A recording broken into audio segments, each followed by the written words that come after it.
Hello, Indonesia! Actually, you guys are really awesome at the game. Keep playing. It's great.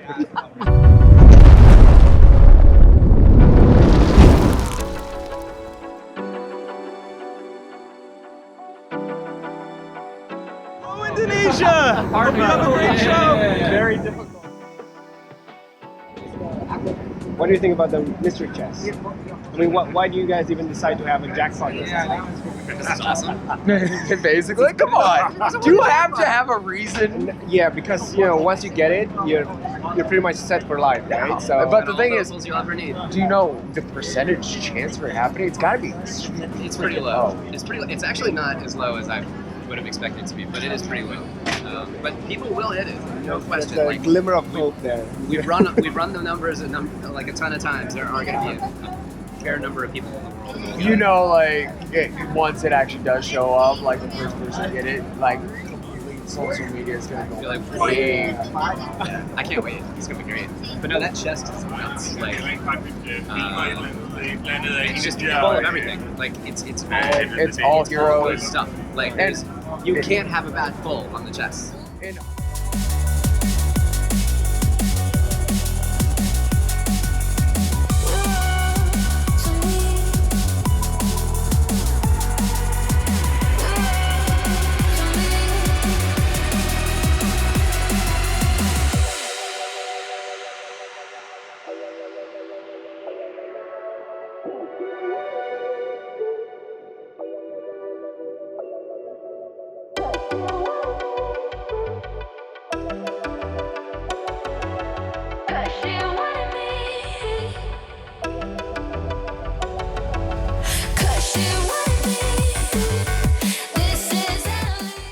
Guys, kita udah di dalam gedung sekarang, mulai day 3.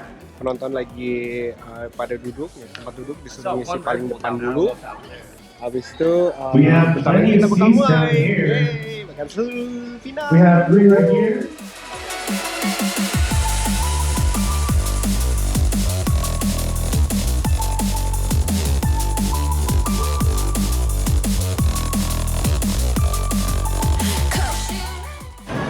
Today we are at the Vainglory World Championships. These are actually the first World Championships for Vainglory. In fact, they're the first official World Championships for a mobile game. There are 12 teams here competing for $120,000 prize pool. They are all champions of their own countries. We have the champion of China, the champion of Korea, champion of Japan, champion of South America, champion of North America, champion of Europe, as well as the various runner-up teams in various championships this year, plus a wild card. And these teams are duking it out over these 3 days to truly see who is the best Vainglory team in the world. And that's what we're going to see here today. That's amazing. So walk me through the history of Vainglory. How did it start? And just a quick summary of how it all began, and then how it's just, did you guys always want to be in esports, stuff like that, leading into how it all became Vainglory? Vainglory was created from the start to provide the kind of competitive gameplay and team-based, if you like, tactically, strategically deep gameplay that we grew up with ourselves on PC. So where mechanics matter, but decisions really matter, and tactics and strategy and teamwork matters. So we originally released Vainglory around 2 years ago as an early beta on high-end iOS devices.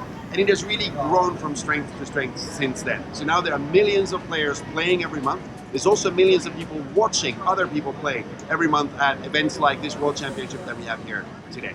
Wow, okay, so how do you guys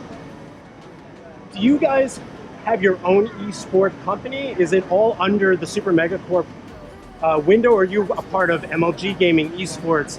Are you making deals with them, or is it just you guys? Vainglory Esports has really grown up from the community. As late as just 1 year ago, the very first LAN event in North America was set up by the community, and we supported it. Actually, it was here in LA also.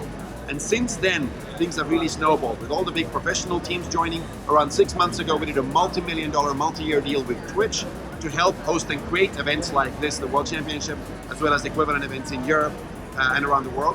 And since then, now that we have big teams like TSM, Cloud9, Team Secret, SK Gaming, G2 Esports, all having joined, really things are just leveling up from here. We just announced our esports franchise program for next year, which has us partner with these top teams even further. It's amazing. So tell me about, what is the interest in MOBAs? What is MOBAs that really bring people to a competitive space? Because we know that a lot of the biggest, like LoL, League of Legends, Dota, tell me why MOBA is so popular internationally. MOBAs on any platform have grown to be probably the biggest gaming category in the world, mainly off the back of the experiences of playing together with a team, planning your strategy, planning your tactics, and then executing them in explosive team fights and really strategic rotations. We think that as a category of game, it really is about that togetherness and that team fight. And when we created Vainglory, that is the thing that we really wanted to bring to the fore, that sense of playing together, complementary skills, complementary ways of planning, if you like, your teamwork. And so really what Vainglory is exactly that. It's you and two friends playing together against a team of three, making decisions throughout. What should you build? Which heroes should you pick? Which objective should you take next? Should you fight or should you pull back? Should you go push forward? Should you go defend? What should you do?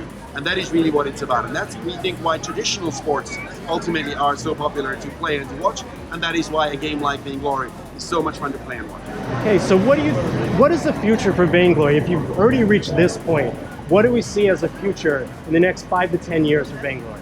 So Vainglory is still very, very early in its trajectory. In some ways, Vainglory is today where PC gaming was perhaps in 2001. As a competitive phenomenon, it is just beginning to emerge. We now have millions of people playing and millions of people viewing the game, which is amazing, but it really is just the start.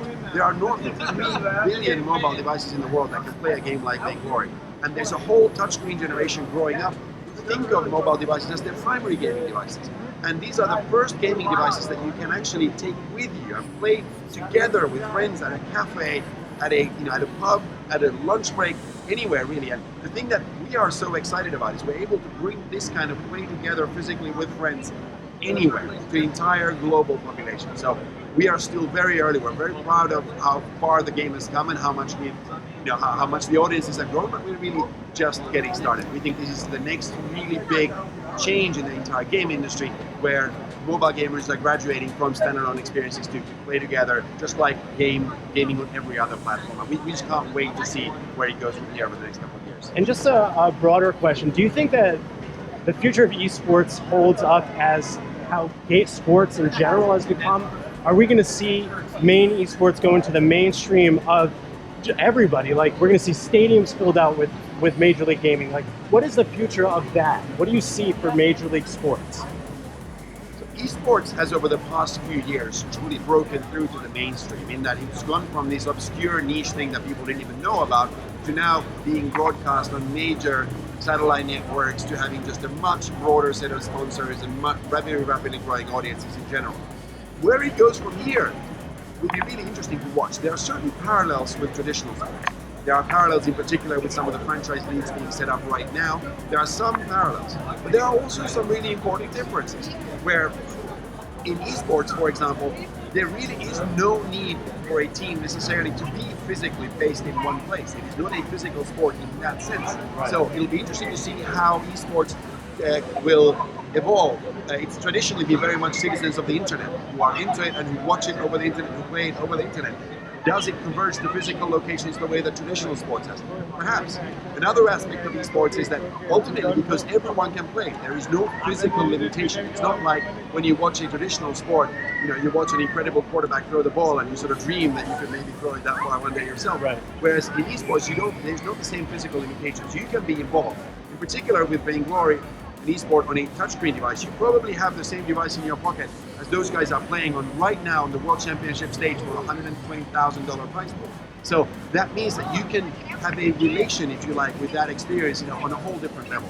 And that to us is also really exciting. So for sure, esports will grow very rapidly from here. We are going to see esports as part of the biggest sports events in the world, hopefully even the Olympics in the next 8 years. Wow. But how exactly that will come about is really anyone's guess at this moment in time. We know it's going to grow, and that's what we're all excited about.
first off, before we get into 2.0, which I'm going to talk to you guys about, people in the crowd, I want to hear some noise before we get into it.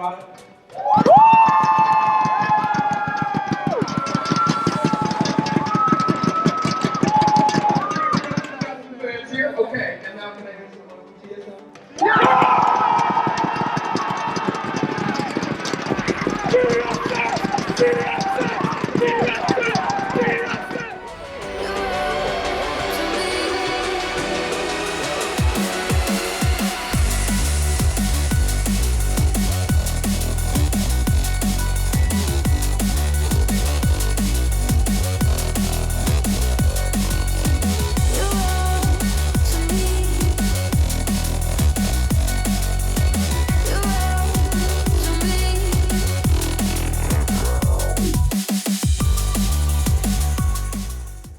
Akhirnya acara selesai juga. Phoenix Armada pemenangnya, saudara-saudara. Iya, keren banget mainnya mereka. Gue nggak sabar pengen nyoba sendiri taktik yang mereka pakai ya buat final ini dan main bareng lawan kalian semua. Ayo kita lawan ya. Aduh, capek banget udah 3 hari. Hari abis ini bakalan ada after party di nightclub sebelah. Jadi pengen kesana coba mingle sama para playernya juga, para semua organizer yang ikut yang ngeramein hari ini. Oke, jadi sampai jumpa lagi. Mungkin gue bakal foto-foto dikit ya buat yang di acara after party nanti. Oke.